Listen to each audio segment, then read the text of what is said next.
Hello and welcome to PEP, Passion, Empowerment, and Perseverance. My name is Graham Salinger, President and Founder of Salinger Coaching Solutions. I work with companies, their leaders, and their teams and coach them through different processes to help them function at their best and really help them with processes to be empowered. And so I have an old friend of mine today as my guest, Jesse Medalia Strauss. Jesse is an award-winning video producer and the founder of Forward Frame Media, a progressive media and communications firm based in Washington, D.C. As an expert in political communications and video production, Jesse has produced thousands of videos for nonprofits and political campaigns since founding Forward Frame Media in 2015. Forward Frame Media is an affordable and effective partner for nonprofits, political campaigns, and other change makers who want to tell their story and get their message out. Jess has produced videos and social media content for nonprofits such as the Advancement Project and MoveOn.org, as well as with communication firms such as Mean Green Media and Chi Donahue. Jesse is a graduate of American University, once an Eagle, always an Eagle, where he was an adjunct professor teaching multimedia production to graduate students in the Global Media Studies program. He earned a bachelor's degree in film and media studies and a master's degree in political communications. He is a native of New York City. We won't hold that against him. And his mission is to use video, social media, and other communications tools to make the world a better and more inclusive place. Not part of his official bio, Jesse was my college roommate and best man at my wedding. So we're in for a wild ride today. All right. Thanks for coming, Jesse. I know all the dirt on Graham from his college days. Uh-huh. Yeah, so at Salinger Coaching Solutions, like I said, we focus on empowering people's passions, purpose, and perseverance. And so I always start off the show by asking my guests sort of about how the drive and what got them into the business that they're in. So can you tell our viewers what sort of sparked your passion for filmmaking and specifically sort of campaign ads and policy issues?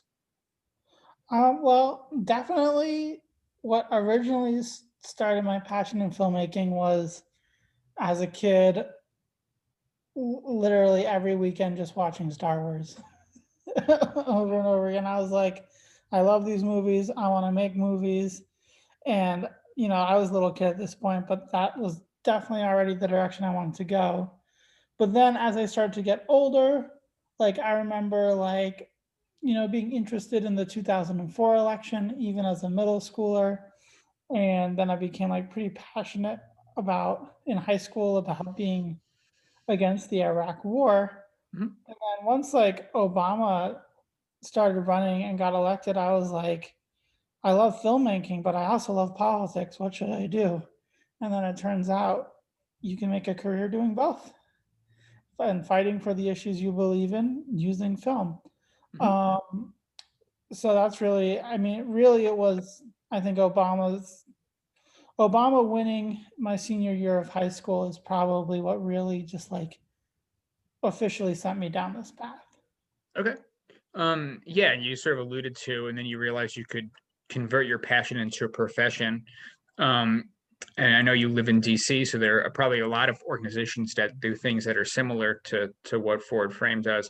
Can you talk our viewers sort of through how you were able to sort of build this company and how you decided to do filmmaking and campaign ads as an entrepreneur and through your own business rather than, working with another organization that's already established and what that journey was like for you? Definitely. And like I would say that my main advice for people who are looking to start their own business is doesn't matter how long ago you spoke to someone, like keep track of everyone you meet and every contact you have. So like my sophomore year of college, I was really, really fortunate enough to get an internship at GMMB, which is the political ad making firm that did Obama's 2008 campaign ads and their 2012 campaign ads. And, that internship, was really nice. Like I got to, work on some videos early on in the 2012 political campaign. And then, when the semester was over, I, studied abroad and I finished school, and I didn't really think that much about it or have that much contacts. But then, I worked for for a nonprofit for a year, but during that, after I graduated, but then I really, really wanted to get back into filmmaking, and I really wanted to start a freelance video production business. And I reached out to my boss at GMMB, and he connected me with my first clients. Hmm. Uh, so it's really like because of that internship that I was able to really start things off. And you never know, and over the course of having this business, I've had people that I've met, 2 or 3 years ago, who all of a sudden I get an email from or introduce me to someone years later who needs a video. And I think just the biggest lesson that I've learned over and over again doing this is just maintain all of your contacts, because you never know when someone might be able to help you, or when you might be able to help someone else. Hmm. So those contacts sort of got you those referrals, and from there it snowballed and created a lot of opportunities. What are sort of some maybe challenges and some lessons you've learned running the business yourself? Well, you definitely I don't know anything about the actual I know how to edit a video amazingly, but I don't know anything about taxes or law or anything like that. So I remember my first year, I would not put any money aside to pay taxes, because I figured, I'll just spend how I normally spend, and then I'm sure I'll have enough left over to pay taxes. And then the tax bill came, and I was like, damn, that's I that's a lot of money. So, after that, I started putting 30% of everything I make aside. So Hmm. I never have to worry when it's time to pay taxes. So Hmm. little things like that. And I created an LLC for my company, and basically navigating those waters, and then because I always work from home, Hmm. also navigating those waters again every time I have to move and change the address on my company. So Hmm. I think just really the hardest part for me is navigating the legal and tax waters of having your own business. I'd much rather just not have to deal with that and edit videos all day, but it's really important to also have to deal with that. Hmm. Yeah, so you were playing to your strengths, but there were still some other growing pains along the way, but you learned from that, so that's Exactly.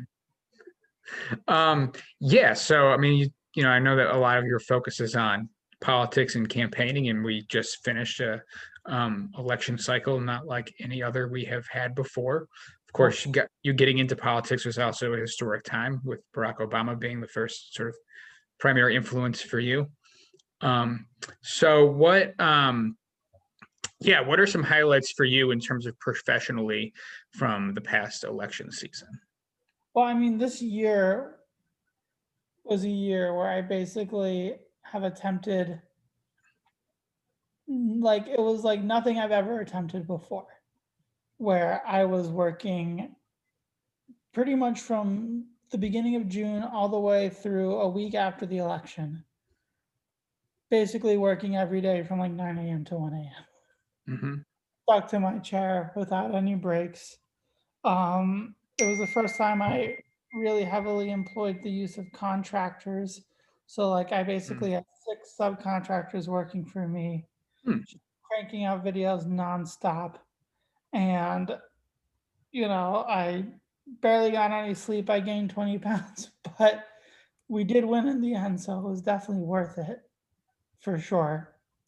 Um, I would say that the biggest, some of the things that I'm most proud of this election season, I would say definitely um one of the highlights for me is I pitched an ad to Mean Green Media and MoveOn.org, a climate change Biden ad that I kind of conceived of and created and um, put together on my own. And it ended up being like the highest tested ad that Move On had this entire election. Wow. So like I feel so like because of metrics like that, I felt really good that the work I was doing was actually making a difference Mhm. and persuading. And for those of us who aren't in the business, when you say highly tested, that means like before it went out in like focus groups or like after the fact? In before that Move On put the ad out publicly, what I mean, I don't know if this is 100% what their process is, but they send it to basically a testing firm that basically shows the video to a bunch of different people, and then Mhm. they like gauge their responses. And this Biden climate change ad basically was the had the highest persuadability and motivation to vote among people 18 to 30, like the very crucial like millennial demographic. Mhm. Awesome. And I know a couple of your ads or ads that you worked on were featured on MSNBC through like Rachel Maddow and other things too, right? As Graham knows, I'm an avid watcher of Rachel Maddow, and it was really really cool to see some of the ads I worked on for the DNC to be the focal point of segments on her show throughout the campaign. And when you So say that, worked for like DNC was the direct client. oh, so basically, I spent a lot of my work over the election season was for Mean Green Media, Mhm. the Democratic ad making firm. So the DNC, or the Democratic National Committee, would hire an ad consultant, and they would hire a company like Mean Green Media to make the video, Mhm. and Mean Green Media would hire someone like me. Got it. Um, so there's a lot of different people are involved. Sure. Very cool. Um, yeah, and you also just said that your company hired, I think you said 6 new contractors this year. Yeah. So you are, yeah, can you talk about your growth process? Is that a short-term thing because of the election cycle, or yeah, how is Forward Frame growing? Well, I mean, every year we've done better than the previous year. Um, and I think that like basically if with especially when you're in politics, you kind of like grow and shrink with cycles. So like obviously like the 2020 election was bigger and crazier than anything I've done before, which meant that I needed to bring on some people to help me. But um I imagine I won't need to rely on that many other people in 2019, but certainly in 2022 when it's time for the midterms, I'll be expanding again. So you kind of like expand and contract Mhm. with the election cycles. Got it. Cool. Yes, my next question is about storytelling. You mentioned storytelling as part of your bio, and you just sort of talked about how um, your ads tested really well and clearly the story that you told resonated with voters and your content and hitting home with people.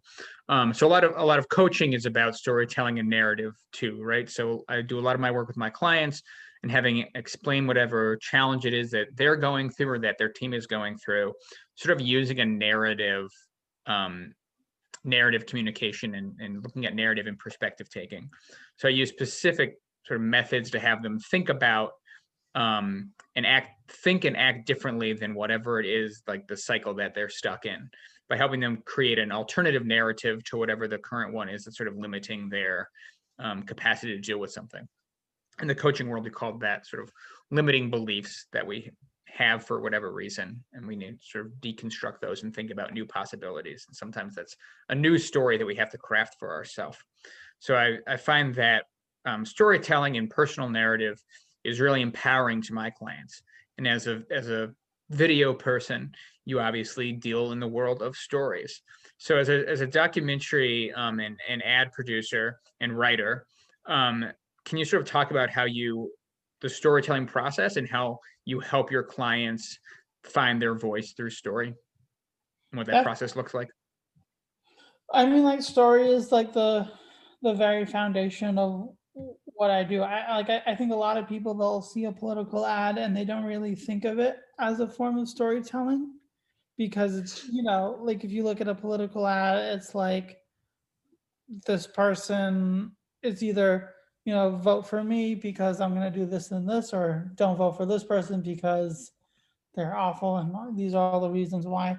And most people don't kind of view that as a story in a traditional sense, but it really is. Like basically the way we've connected with people, with other people pretty much since the dawn of time and language is through telling stories. Like that's how we generate empathy, and that's also how you persuade voters. And I think some of the most powerful ads of this election season are those kind of testimonials where you see someone talk about their life and either why they're running or why they're voting for someone, and how you can make that in a way that that makes a connection with the viewer. And like the foundation of everything, like I'm not successful unless I can make that connection, and the only way to really make that connection is to tell a compelling story. And it's not even just like, this ad tells a story, but there's also like stories within stories within stories. Like there's a story within which, b-roll shots you choose tell another layer of story.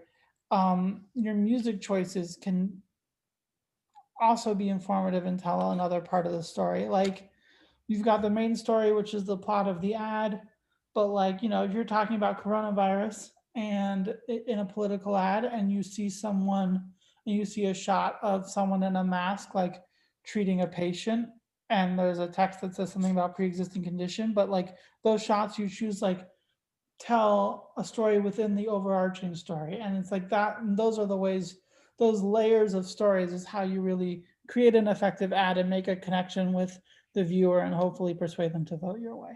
Mhm.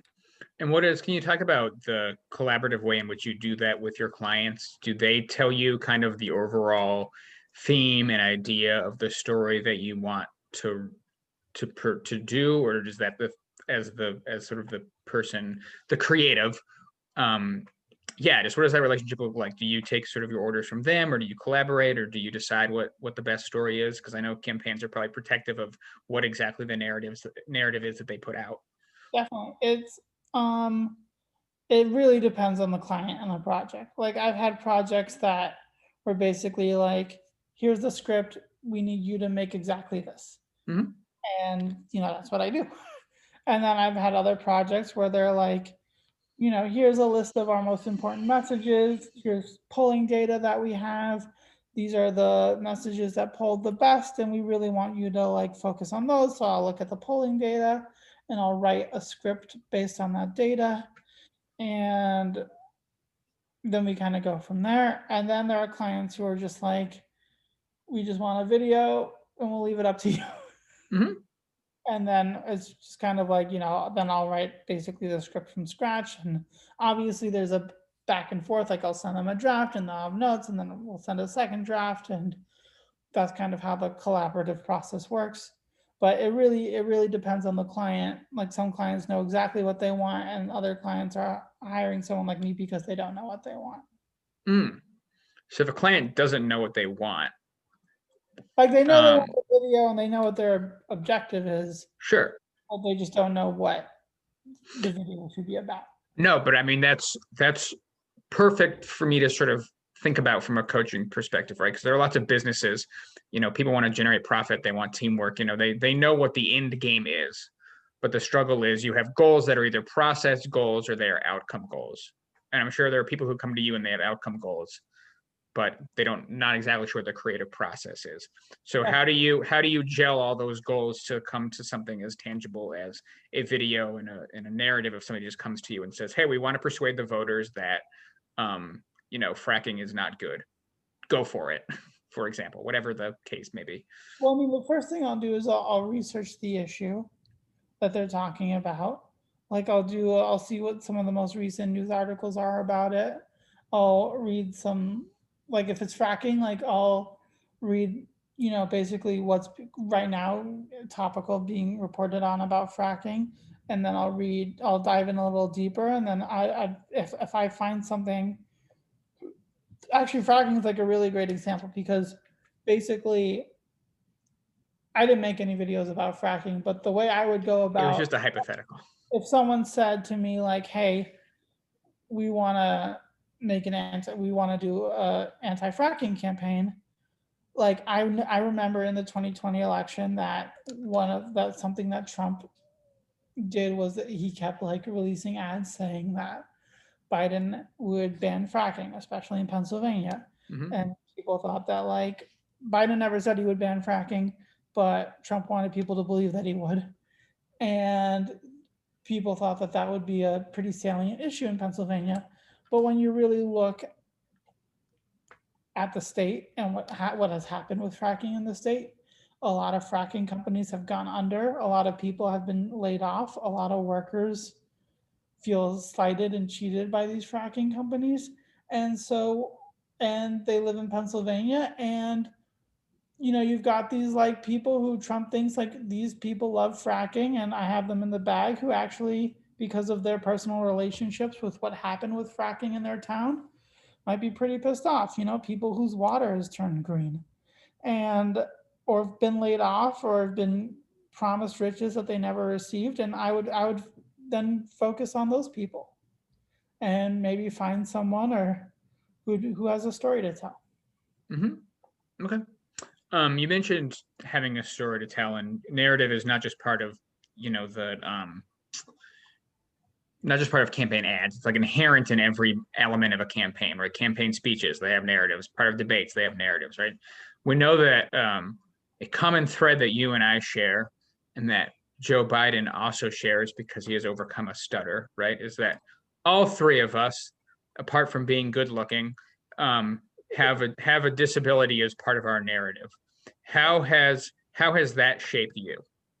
Well, I mean, when I was little, I was diagnosed with ADHD and dysgraphia and I guess like trouble visualizing patterns, which has to do with like math and graphs and stuff like that.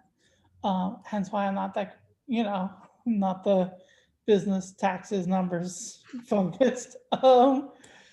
But I don't know. I always thought that having a learning disability has been an important part of my story and has actually been kind of like a pretty great gift.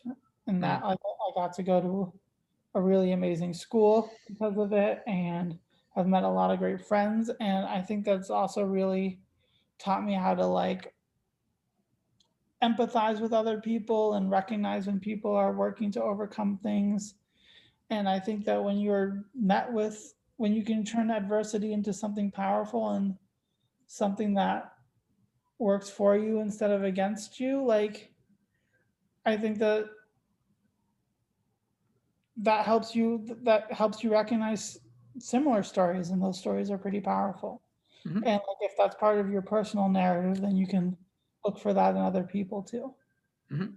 Awesome, right? So that's like a bridge for looking at adversity. Like it gives you a specific sort of lens and context to think about things. Exactly. And I always encourage people like when I mean, I know a lot of other people who have learning disabilities and or who struggle with other similar things, and when they apply for a job, they're like, "Oh, I better not tell them in my cover letter I have this." And I'm like, "No, you gotta talk about that and turn it into something powerful. Like, say, like, in your cover letter, when I was little, I've always, or ever since I was little, I've struggled with this thing, but I've worked to overcome it. And this is what I've learned working to overcome it. And this is what I can bring to your business or your company or your nonprofit." Like, I feel like a lot of people who have those issues kind of like try to like pretend that they, or not pretend that they don't have them, but um like they're not, they and for really good reasons, like they don't, like they wouldn't want a prospective employer to know because I think it might Mhm. kind of, but I think like using the power of storytelling, you can kind of reverse that. And if you make it part of your narrative, then it could be an asset instead of a liability. Mhm. Thank you. And yeah, I brought that up because sort of like I Yeah. said, the third element of my coaching practice is about perseverance, and that context is important for me and as well. Um, so while we're on the topic of narrative and adversity, I'm coming to you at a time of COVID. And so obviously we're all experiencing some levels of adversity, some more so than others, and everybody in a different way. How has your company and you dealt with sort of the business side of things in the age of COVID, and what challenges has COVID presented? I mean, I know you've always worked from home, but I know you like film and you have clients all over the country. So I'm sure it's created some level of challenge. And so how have you overcome those challenges, and what have you learned? And how have that, you spoke about, sometimes the challenges are gifts. So what are maybe some ways that these challenges might be helpful for you moving forward? Well, I have not filmed anybody since like February. Like Mm, I've not picked up my camera since February.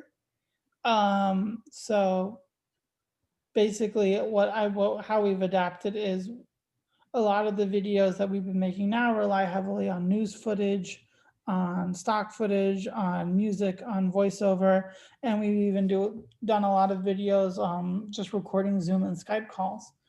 And what I have found is you can string really, really powerful stories just from news clips.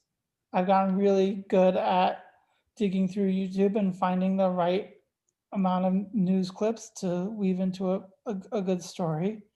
I've also found that like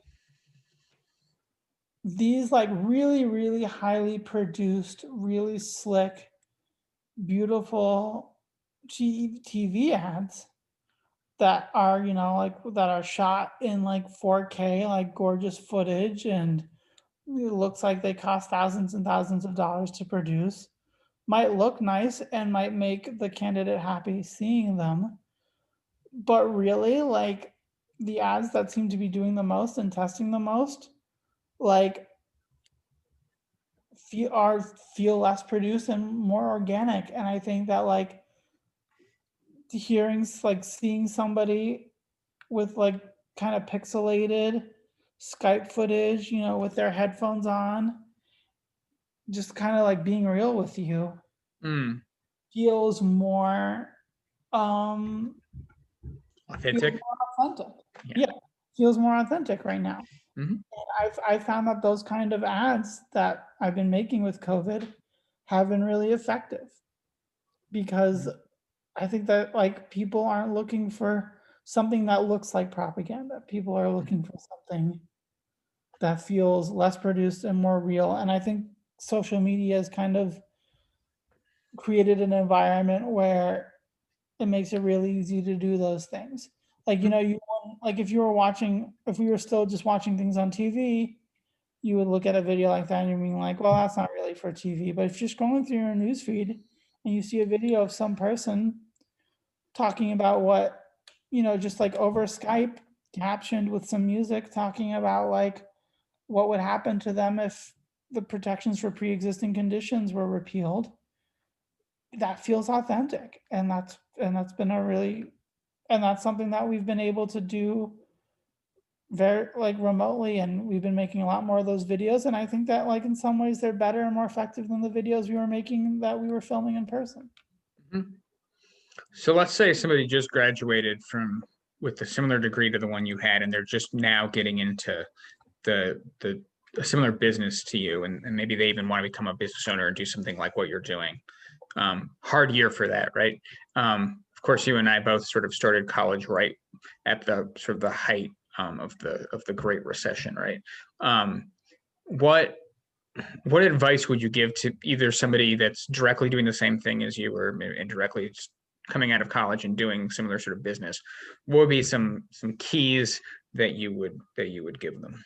Key I mean, advice. one thing, like I said before, is hold on to all your contacts. Like when I first started my business, I emailed every professor I had, and I Hmm. emailed pretty much everyone I know, just being like, hey, hope you're well. Just letting you know I'm starting this video business. If there's anyone at all you know who might need a video, please let me know.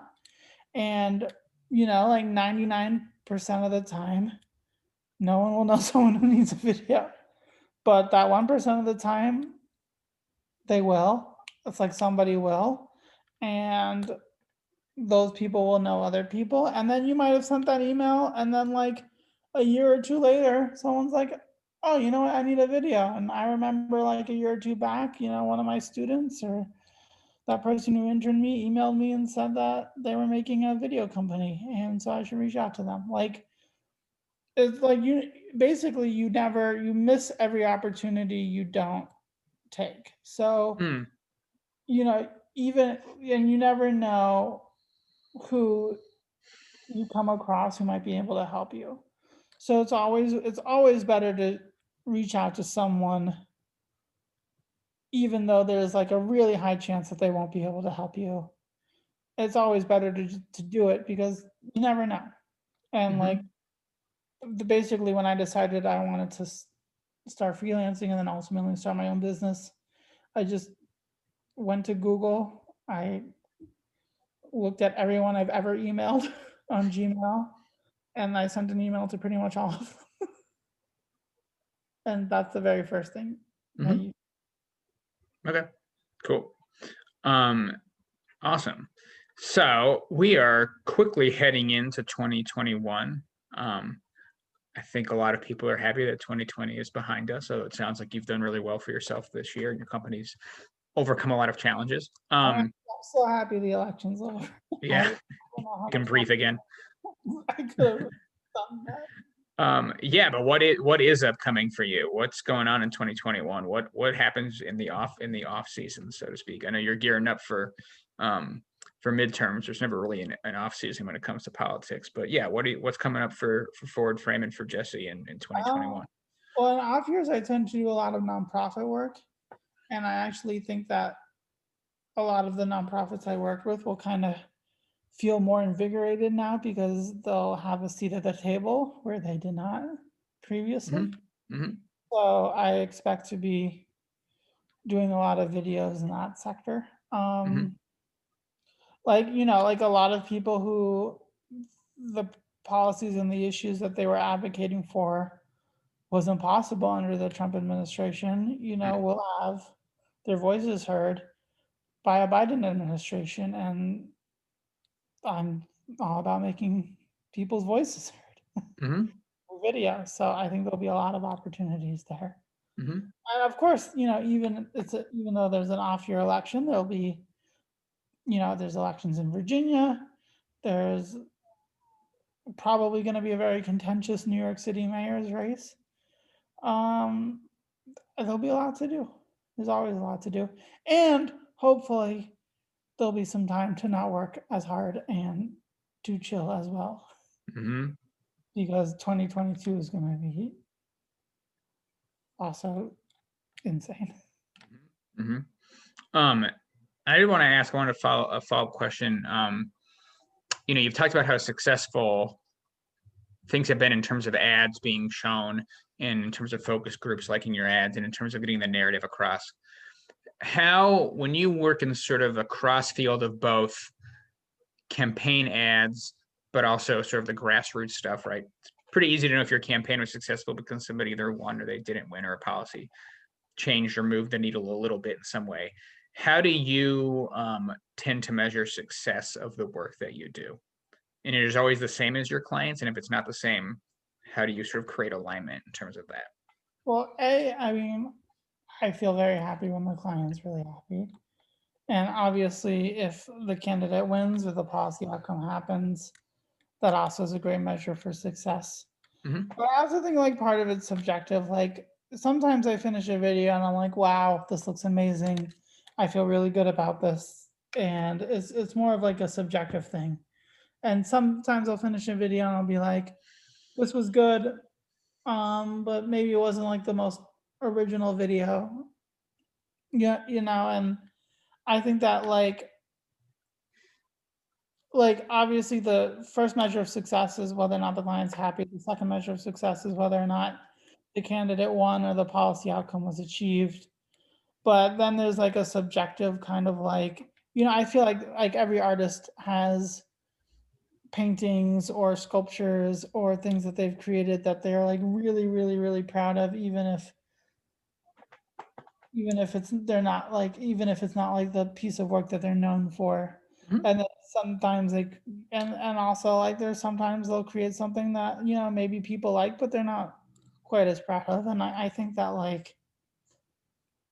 um, like there are definitely some videos I made this year that were more under the radar that like I really, really loved and will look back on and being like, damn, that was a really good video. I wish more people saw it.